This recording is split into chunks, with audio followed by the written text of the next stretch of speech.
Okay, and we are live. ¿Qué tal, amigos? Stuart here from Spain Speaks with another news update. Live video coming to you today from Madrid, Spain, 7:35 p.m. in the evening. And we're going to go through some of the main stories that have caught my attention over the weekend. A few stories around today that I'll talk about tomorrow, but some of the ones that caught my attention yesterday and the day before. And we'll also have a look at some of the comments that have been left on previous videos, and we'll also go into the chat section as we normally do. Now, plenty of activity already in the chat section, so we'll go through quickly and see what's going on there. Bill, the first chat of the day, coming in from a miserable York in the United Kingdom. Miserable, says Bill. Prasin coming in from Seattle, off for a hike today.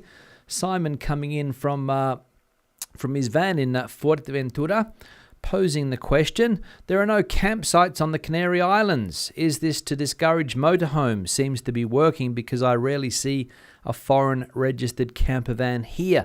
Not sure what the story is there, Simon, when it comes to camper vans in the Canaries. On mainland Spain, there are plenty of camper vans and campsites. People from all over Europe coming down here to spend the warmer winter months, or at least warmer than they are in a lot of the other European countries. But Canaries, not sure. So if anybody knows, please let Simon know in the chat section why there aren't a lot of camper vans in that part of Spain. Gino, talking about electricity. Read today that prices are going up 24.9%. How are people supposed to cope with this added cost? Not sure, Gino, but they're rising everywhere at the moment. I listen to Australian radio every day, and it's the same story there. Businesses saying that gas prices have tripled, electricity prices have doubled, government's unable to do anything about it, and people complaining everywhere, Gino, that electricity prices are rising. Here in Spain, they're up and down like a yo-yo, and consumers having a tough time basically to pay electricity bills, and the worst is yet to come, unfortunately. And we saw last week that some bars and restaurants turned their lights off for a short period of time in order to protest the rising costs. Now, let's have a look at the first piece of news today. This one here, controversial statements by the Balearic Minister of Tourism that put British tourism in danger. British tourism is one of the main sources of international income that arrives in our country during the summer season and even the winter season. However, the UK's dissatisfaction with some statements made by the Balearic Islands tourism councillor, Lucia Escribano, seems to leave some question marks over the future situation that may arise. According to some British tabloids, such as the Mirror, the councillor said that the island was not interested in receiving low-budget tourists from the UK. Escribano claims that she never said anything of the sort, that they do want them to come, and that the British press has twisted her words, but the controversy is already in the air. Now, this has made the press here in Spain was flying under the radar there for a while, because it became a story in the British tabloids, I think last Wednesday, maybe Thursday, these statements by the Balearic Islands tourism minister, Lucia Escribano. And she was there in London because it was the Balearic Islands Tourism Fair or the Spanish Tourism Fair, not sure what it was. But she was there, and the British press, of course, interviewed her. And according to her, they got her statements wrong. She said a few things, but the British press interpreted apparently what she said a different way. They twisted her words, as she said, and that, of course, created some people to think that British tourists were not welcome anymore in the Balearic Islands, especially the lower level tourism. People that don't have a lot of money to spend go for the cheaper holiday to places like the Balearics. Now, let's have a look at one of the tabloid press outlets that started with this story. We can see here the Sun. I'll be off. Major blow to Brit tourists as Majorca looks to shut them out in summertime. Majorca tourism bosses have revealed they are not interested in welcoming British holidaymakers to the island next summer. Speaking to The Sun at the World Travel Market in London this week, so apparently she spoke directly to The Sun, Lucia Escribano, Director of Tourism, said, "We are not interested in promoting the island in summer. Direct quote. Escribano said, "We are limiting the number of beds on the island. We want quality, not quantity. At the moment, we have 300,000 hotel beds and we want less, not more. If a hotel wants to make improvements, build a spa or a new restaurant, we will insist they remove hotel beds to gain permission. We are trying to decrease the number of beds in order to provide a better experience for visitors. We are not interested in having budget tourists from the UK. We don't care if they go elsewhere, Greece or Turkey." Or Greece and Turkey. All direct quotes.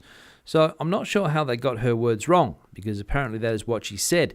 And you can interpret this as meaning that they don't want that low-end tourist from the UK, which, as we know, tends to get a little bit drunk at times and run amok.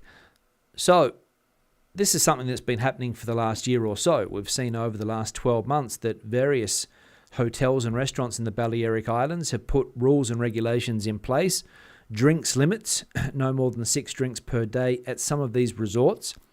Some places you can't wear your football strips anymore. You can't walk around in your Liverpool football strip or your Man City or your Man U football strip or your Chelsea or your Arsenal football strip anymore, or your Rangers or whatever. The loutish behaviour is what they're trying to get rid of. So I think what she was trying to say there is that, yeah, we want people to come to the Balearic Islands, but we don't want the type of tourist that has been causing problems over the last few years in places like Magaluf, where we've seen that some of the behaviour from not only British tourists, but people from other countries as well, when they get a few drinks under their belt, is pretty disgraceful. I mean, I know it happens in other places around the world. It happens in Bali, at Kuta with Australians. It happens in the Balearics or Benidorm with people from the UK. It happens in the States, I'm sure. There are places there that also have this alcohol tourism. But what they're trying to do is lift the quality of the tourism in the Balearic Islands. And I think that's basically what she said. But the opposition party in the Balearic Islands has asked her to explain, because as we know, British tourism is around 21% of the total. Very, very important. So how do you distinguish? That's the question. Do you increase prices? We saw somebody the other day saying that, drinks prices were double that of Benidorm, food prices double that of Benidorm and other places here on the mainland. So maybe that is what they are trying to do, squeeze that budget tourist out of places like Majorca. But anyway, bit of a storm brewing there from the words of Ms. Lucia Escribano, the Balearics Tourism Minister. Now let's have a look here quickly in the chat section. Jan coming in from London. Hi Stu and Mia. I don't have the Mia cam set up today because she wasn't on the couch when I started the video. She's sitting there now, but I didn't get the video set up. But it doesn't matter. Tuesday I'll try to set that up. She's a bit restless this afternoon for some reason. Not sure. She can't sit in the one place for more than a minute. Elaine coming in from Chatham, New Jersey, wrapping Christmas presents. Erica coming in from Terrassa. Chris coming in from Allora and the Valle del Sol. Amanda coming in from the UK. Ryan coming in from Wales. Iggy coming in from Jaén. And Ken coming in from Greater Manchester. Erica says that she stopped checking electricity prices as it's impossible to win. We'll have to live using candles, which is becoming more and more common in Terrassa due to power cuts. The whole network is so old. Well, remember, Erica, the Prime Minister, said that there will be no power cuts in Spain this summer. But then again, if the network is old and decrepit, then maybe that is one of the reasons why you're getting those power cuts there. But it is something that the Prime Minister has said on numerous occasions, that there will be no energy shortages this winter for Spaniards. Mick coming in from Moreira, Janet coming in from Oxford, and Maga coming in from El Campello down there in Alicante or Valencia. Not sure where it is, but it's down there in the Valencian community anyway. Now, next piece of news, this one here. The government requests the third payment of €6 billion in European funds. The government has formally requested the third payment of the European funds Next Generation EU, which involves the disbursement of a total of €6 billion, as reported by the Ministry of Finance in a statement. The amount of this second disbursement corresponds to the fulfillment of 29 milestones and objectives, 23 milestones and six objectives, which have been met throughout the first half of 2022. The satisfactory assessment of the fulfillment of this package of milestones and targets will result in the disbursement of 6 billion euros, which would be added to the 31 billion euros already received, of which 9 billion were received as pre-financing and 22 billion corresponding to the first and second disbursement. So, more European money set to arrive here in Spain, and it's going to be interesting to see where this next lot is being spent. We know that some of the money is being spent on trying to change how would you say, a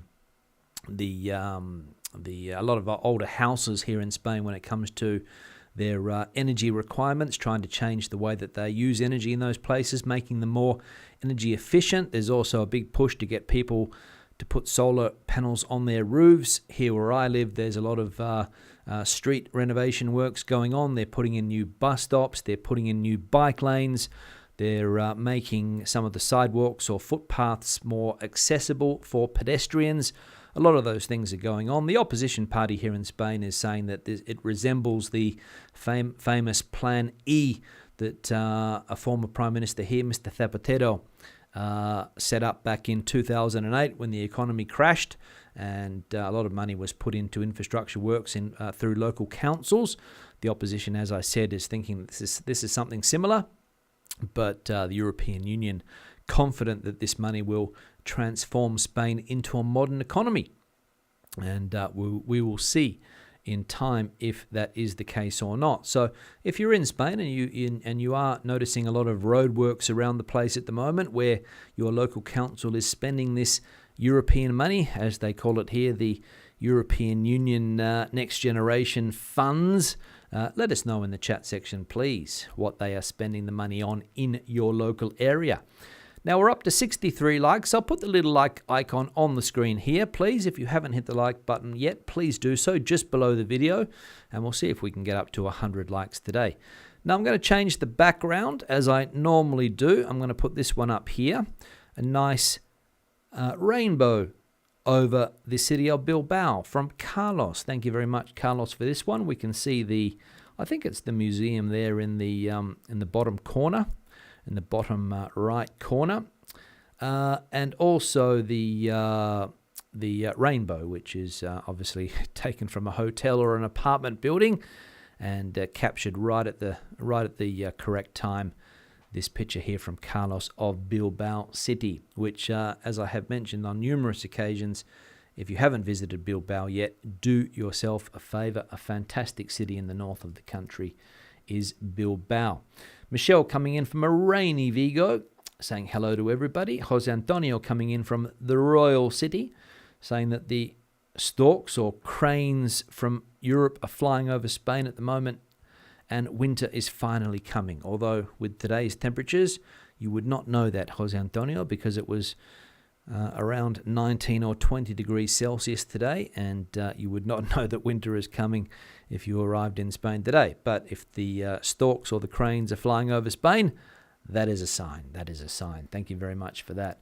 Alan coming in from a foggy London, getting colder there next week, according to Alan. Thanks for that, Alan. What else we got going on here? Andrew also coming in from London, southeast, miserable there. Good news for cricket fans that you won the T20 today. Congratulations to England, even though that's difficult for me to say. Congratulations, England. What else we got going on here? Roland Kell, hi Stu, from Minneapolis. Hello. Dirk coming in from Bielorrusia. And Nico coming in from the Delta del Ebro in Catalonia. Hello, Nico. Hope all is well today. All regular viewers, good to see. Now, last piece of news. Let's have a look. Torrential rains cause flooding, flight diversions, and Metro and Cercanías outages, or train outages. The torrential rains that have fallen in the last few hours in Valencia and Castellón on yellow alert for rainfall that has left 148 litres per square metre at Valencia Airport have caused flooding, cuts in the Metro and Cercanías network, and the airstrip inoperative due to the impact of a lightning strike with diversions and flight cancellations. Around 3:30 p.m. yesterday, AENA reported that the airport is now operational, and there have been a total of 10 diversions to other airports and 28 cancellations. So torrential rain hitting that part of Spain, Valencia, Castellón, parts of Catalonia, I think the southern parts of Catalonia, some parts of Aragon also badly affected. One person died because a tree fell on their head. They went under a tree to look for shelter, and a branch snapped off and fell on top of them. So unfortunately, somebody dying. But severe weather in that part of the world, and seems to be a recurring trend. That every time it rains heavily in that part of the world, the roads turn to rivers. So if you are in that part of Spain and have been affected by these torrential rains, again, let us know in the chat section, and let us know that everything is okay in that part of Spain. But seems to be, as I said, a recurring problem in that part of the Mediterranean coast. City fan Daryl coming in from Barcelona. Hello, Daryl. Hope all is well. Alan coming in from San Diego. 70 degrees Fahrenheit there today. Similar to here, Alan. 20 degrees Celsius. Joe the Bombero, Joe the fireman coming in. Hello, Joe. Hope all is well. Dave, St. Peter, Madrid coming in. Wishing everyone a happy Sunday. Hope all is well there, Dave, in the centre of Madrid. Osuaket from Oregon. And Ray coming in from, don't know where, maybe the UK, Ray. Let us know. And Daniel Borrero, cost of living is rising here as well. Santa Fe, New Mexico, USA. Everywhere, Daniel. Unfortunately, the cost of living is rising. What can we do? What can we do? I don't know. If anybody knows, please tell us the secret. 95 likes, little like icon going back on the screen now. Please, if you haven't hit the like button, please do so just below the video. We'll see if we can get over 100 today, which could be possible. Let's see. Last piece of news. I think that was the last piece of news, so there's no more news. Word of the day, esperanza, hope. Siempre existe la esperanza de un futuro mejor. Sí, señor. There is always hope for a better future. So the word of the day, hope, esperanza, also a name here in Spain in Spanish as it is in English. Hope, although not a very common name anymore. You don't hear too many women walking around with the name Hope, but Esperanza, also a name that's more associated with older generations than newer generations, but nevertheless a word that we can bring into our vocabulary when we talk about, as we saw in the example, siempre existe la esperanza de un futuro mejor. Getting a little bit philosophical, but there we go with the word hope, esperanza. Good. Now, what else we got going on here in the chat section? Let's have a look. Ray coming in from San Jose, California. Christine coming in. Weather is changing, but can't complain. All is well here in Madrid. Nice day today, Christine. Can't complain about that at all. What else we got going on here? Dave asking the question, does anyone have any plans for Thanksgiving here in Madrid? If anybody's in Madrid with plans for that special day for North Americans or people from the States, please let Dave know. What else we got going on here? Dirk, there are a lot of people in Benidorm for the fiestas and fancy dress party on Thursday. Some 50,000 British tourists are expected for this party. There we go, big party down there in Benidorm. I imagine that the local Benidorm YouTubers will be onto that, putting out their regular content. Alan coming in from Bath. Pleasant 26 degrees from La Marina, Alicante today, according to Brian. Thanks for that, Brian. And what else we got going on? Let's have a look. This is City fan, almost no rain here. Daily walks today went to San Joan d'Espí because the ground is a lot easier than around the mini bridge. Okay, thanks for that, Daryl, on his daily walks, doing a lot of kilometres.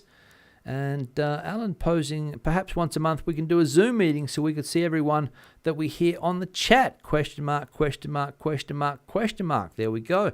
We could set that up, Alan. Thanks for the idea. All right, good. And Killian, Malaga trying to cut down on British stag and hen parties in the city. they're going to start fining there. There we go. It seems that everybody's cracking down on British tourism, or at least a certain type of British tourism, which can get a bit ugly after a few cheap pints down here in Spain. But anyway, let's move on. Next one. First comment of the day from Marcus. Being autonomo and paying it is a complete rip-off. They encourage private sign-off and go black. All right, they encourage people to go under the table, go black into the black economy, get off the Social Security, stop paying it is Marcus's suggestion here.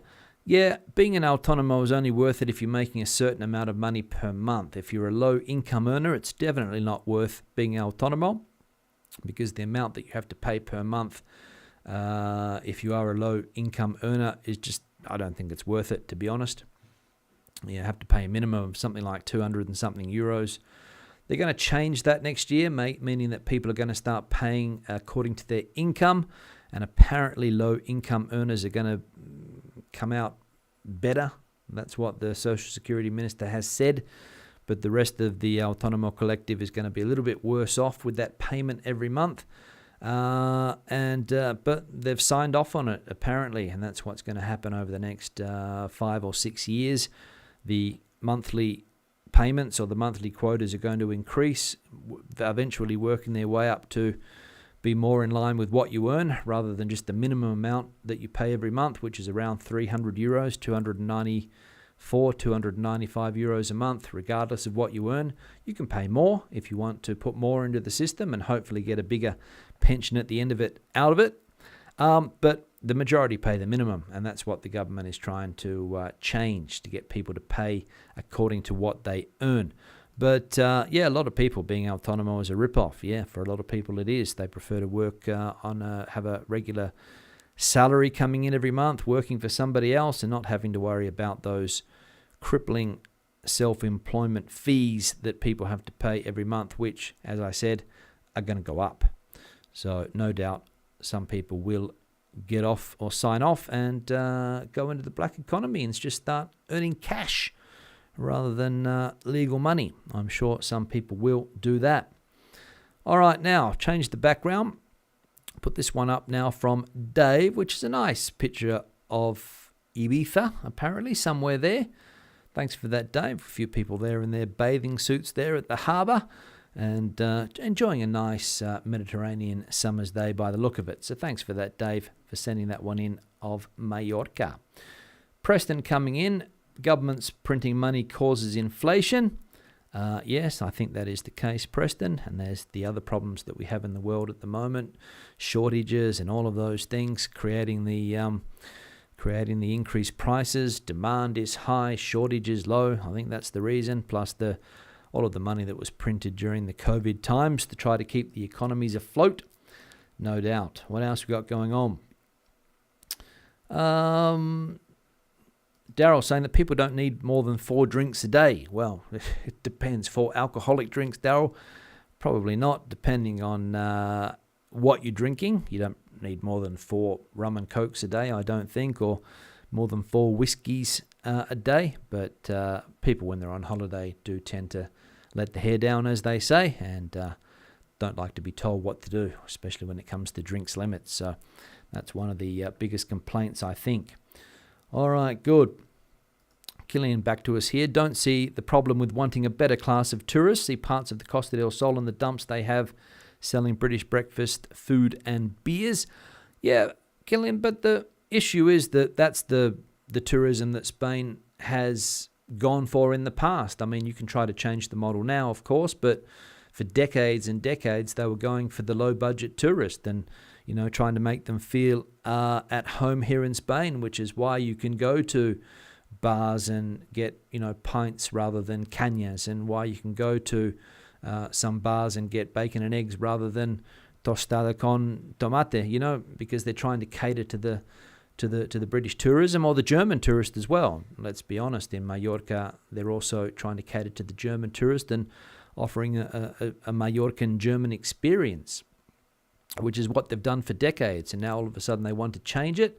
Going to be difficult, but I'm sure that people will adapt. And as we saw there are other cheap options available. So I think Cyprus was the one mentioned before, Turkey, another one. And I've seen plenty of comments over the last 6 months or so of people saying that they're done with Spain. They're heading to Turkey from now on. So there's always going to be somewhere for people to spend their money, whether it's a low-budget tourist or a high-end tourist. There's always going to be somewhere. But my opinion is that Spain has looked for that low-budget tourist for decades and decades and decades, and now all of a sudden they want to change the model. We'll see what happens. All right, good. Thanks for the chat there anyway. Barbara coming in from Playa Flamenca. What else we got going on here? Carolyn Martin coming in from Estepona. What else we got going on here?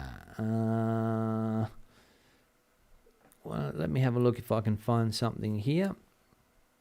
Lorenzo's put something here. Next year, third countries will need ETIAS form online to enter Europe. Costs €7 and lasts 3 years. They will also do criminal record checks. There we go. So new rules and regulations coming in for the European Union Schengen countries. Thank you very much for that one there, Lorenzo. Thank you. What else we got going on here in the chat section? Mark coming in from Dublin. Buenas tardes, he says. What else we got going on? Let's see if I can find something here in the chat section. Jim saying that he normally watches on the Xbox, but finally using the laptop, so he'll be able to give a like today. Thank you for everything I do. I live in Valencia, but love Madrid. Thank you very much, Jim. Hope you are enjoying your time down there in Valencia. Let us know what the rain situation is like, if you have been affected in any way, shape, or form. Now, another comment. Let's have a look. JN. Stuart, have you done a segment on the best, safest, and secure telecommunications companies in Spain and their security ratings? If not, please can you do a segment on this? Thanks for the suggestion, JN. I'll look into doing something on this topic when it comes to telecommunications companies here in Spain. We get quite a bit of chat on the in the comment section and on the chat section here on the live streams. People asking what the best providers are. We saw the other day somebody was having problems with their data connection, but I think it wasn't related to the company. It was just a glitch in the system. But the big ones here in Spain, of course, you've got Movistar, which is the former Telefonica, the national company that was privatized. They're the big operator here in Spain. You've got the French company Orange as well. They're a big player in the market. Vodafone is a big player in the market down here. So those would be the big three, I would say. Another one called Jazztel also seemed to be quite big. Another one called Digi that I recently changed to. Lobster is also here in Spain as well, going for the expat market. And there's another 15, 20 small operators that just use other people's services. So, for example, there's a lot of companies that just sort of use the Movistar system, but they have their own prices. So they buy from us, they pay a certain price to Movistar, and then they resell those minutes or whatever it is, or the data onto a customer. And some people tend to like those cheaper operators because they are cheaper. But if you want reliable service, you'd probably have to go for one of the big 3 or 4, I would say, especially when it comes to if you want an internet connection, a reliable data connection in your phone and all of those things, one of the big 3 or 4. But I'll look into doing a video. Thanks for the suggestion. All right, good. Let us know what you guys, what company you guys are using here in Spain, whether it is one of the big 3 or 4, the ones that I mentioned, Movistar, Orange, Vodafone, or Jazztel, or whether you're using one of the smaller operators like I'm doing at the moment, Digi, D-I-G-I, or whether you're using Lobster. Let us know what they're like, Lobster. Or maybe another company. I can't think of any off the top of my head, but there are plenty of other companies that will offer you phone lines and data connections. All right, good. Ivor coming in from Malaga. Hello, Ivor. Ignace coming in from Utrecht. What else we got going on here in the chat section? Jan coming in from Malaga. 25 degrees down there. Flowers are blooming out of season. Yeah, weather is a little bit irregular at the moment, Jan, but hope you are enjoying it down there. Ignace has got a NIF and planning for Portugal. Good luck with that, Ignace. Hope all goes well with that move to Portugal. Johan coming in from Guadamar, Alicante, Swede. Hello, Johan. Hope all is well. And Erica saying that the Prime Minister can say whatever. There we go. So we'll see what happens this winter when it comes to electricity, Erica. We will indeed. And Grant coming in from Sierra in Asturias, making bike roads all over the place. Yeah, because that's where the money's coming in. That's what the money's coming in for, Grant, to put bike lanes in, hoping they'll change people's mentality and get people riding bicycles instead of using cars. Somebody told me the other day that this is not a plan for now, it's a plan for the future. But we've got bike lanes where I live already, but they're putting in even more bike lanes, and I think they're trying to, as I said, discourage people from using cars, unless they're electric. Of course, thanks for that, Grant. Now, another comment. Let's have a look. From Sal's. Spain has millions of flat-roofed buildings. Very few have solar panels. What a waste. Yeah, observation that Sal's has made here in Spain, looking on top of the houses of the apartments and not seeing many solar panels. The idea is that with this European money, they're trying to change that. They're trying to make traditional buildings in the big cities more energy efficient, putting solar panels on them.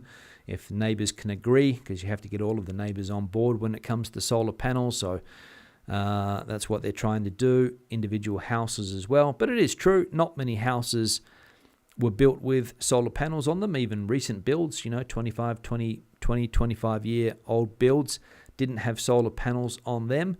But I think going forward, it's going to be something that you do see more of as Spain starts to take advantage of its most precious resource, which is the sun. And more and more solar panels will go up. But it's true, the sun has been a wasted resource in this country for decades and decades, because a lot of these places could have been built with solar panels on the roofs, but they weren't for whatever reason. And as we all know, for 4 or 5 years here, maybe it was 3, can't remember exactly, there was a tax on people that had solar panels. If you had solar panels, you were taxed extra. So there was no incentive, basically, to put them on, and that was one of the problems as well. But anyway, that's all changed. All right, I'll put the like icon on the screen again.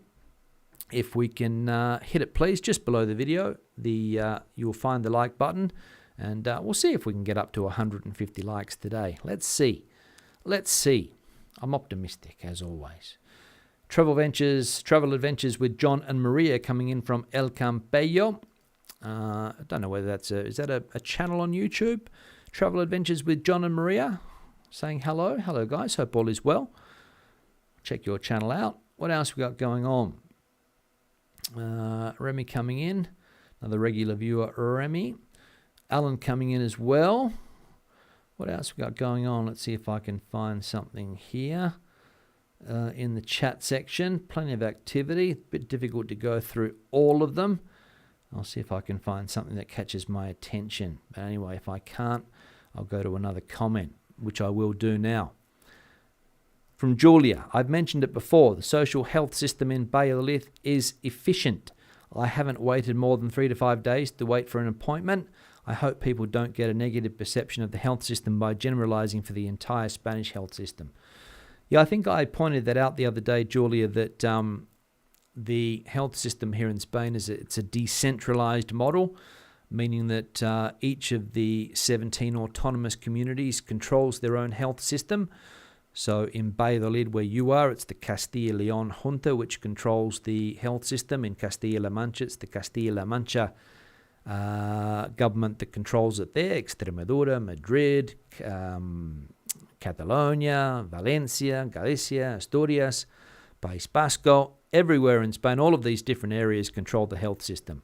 And that's why it's different. So, for example, Valladolid, which is just up the road from Madrid, has a better health system, a more efficient health system than currently we have here. And today, some 250,000 people took to the streets of Madrid to complain about the health system because it's broken. It doesn't work. It's not, people can't understand why you have to wait 10, 12, 14, 15 days to see a GP, why the apps on your phone just don't work. They give you various options that when you click them, you come to a dead end. So the system here is unfortunately broken, but it's not the case in Castilla y Leon, according to Julia. Somebody else said the other day that in Benidorm, down there in Alicante, the system also works well. Other people on the channel have said that in Malaga, the system works well. But here in Madrid, or at least in this part of Madrid, and according to 250,000 people that took to the streets today, they also think that the system is broken and needs to be fixed. Even though the Premier of Madrid, Ms. Ayuso, doesn't believe that there's a problem. She thinks that everything is working perfectly and refuses to admit that there is a problem with the health system here. But huge demonstration in Madrid today, and that's one of the issues living here in Spain, that according to where you are, you'll either get a good system or you'll get a bad system, which unfortunately is what we have at the moment. Wasn't always like this. I remember even before COVID, you could get a doctor's appointment in 4 or 5 days, which was fast compared to a fortnight. But today, don't know what's gone wrong. But as I said, the system seems broken. And hopefully they can fix it, because we all pay for it. There's no getting out of paying for it. Doesn't matter what you do, whether you're self-employed or working for a company, we all put into this system. So it has to work. But anyway, it is what it is, as we say. All right, good. What else we got going on here? Let's have a look if I can find something here quickly.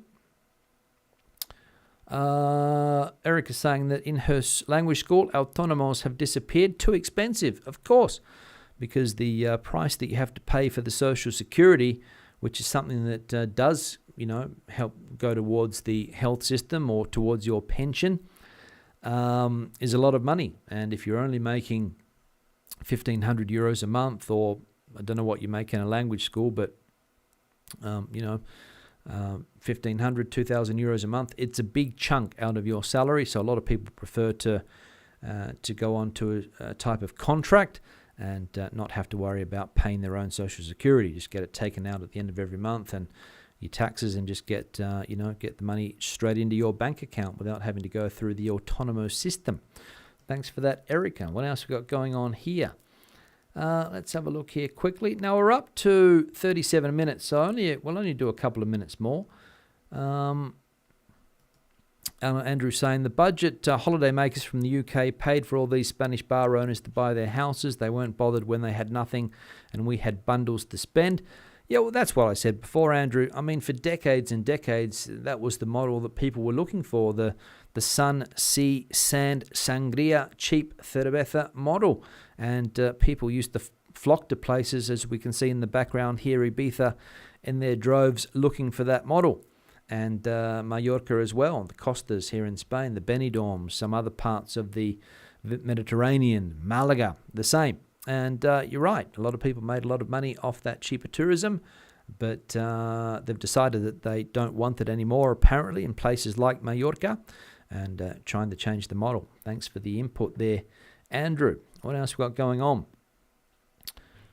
Jenny asking the question, be good if they can change the 90-day rule. Can't see it, though. What do you think, Stuart? Well, I said this the other day, Jenny, that the same person that I saw his quotes last year at around the same time, and this year again at that fair there in London, telling people that he's going to ask Europe to change the rule. But unfortunately, it's a Schengen rule. So if you change the rule for Spain, you'd have to change it for the rest of Schengen, apparently. And that's what the difficulty will be. I don't know whether Schengen is willing to listen to Spain when it comes to the 90-day rule for British tourists. I think that it's going to be something that's going to be in place for a long time. I don't think they're going to change it in the next 6 months, if they ever do change it. We've seen with the driver's license just how difficult it is to get things done when it comes to these bureaucratic issues. I mean, there's still the UK embassy here in Spain is still trying to get that driver's license deal done, and they can't come to an agreement. So how they're going to change this 90-day rule? Can't see it happening, to be honest. But I think it just makes it makes the press every time this guy opens his mouth. As I said, this Fernando Valdés is his name. He said the same thing at the same place last year, and he said it again this year, because that's what people want to hear. But whether they're able to do it, got no idea. It would be fantastic for British people if they could do it, but difficult. That's all I can say. I think it would be difficult considering that it is a Schengen thing. So if you change it here in Spain, you'd have to change it for Portugal, for France, for Germany, all of the Italy, Netherlands, Belgium, Luxembourg, all of those Schengen countries, because there's no borders. So once you come into the European Union, into the Schengen, you can go anywhere. So they would have to change it, I would say, for the whole of that Schengen area. Difficult, but if it's going to happen, I've got no idea. But as I said, I've seen this same guy last year saying exactly the same thing, so he just seems to repeat himself every year. But anyway, now we're up to 40 minutes. I'm going to cut the live stream short. Thank you very much for your participation today. Hope everybody has a fantastic rest of their Sunday. Another live stream back on Tuesday evening, 7:35 p.m. Regular video out tomorrow. We'll go through some of the main stories that catch my attention today and tomorrow. I'll say a goodbye. Thanks to everybody for participating today in the chat section, for watching the video. Hasta luego. Hasta entonces.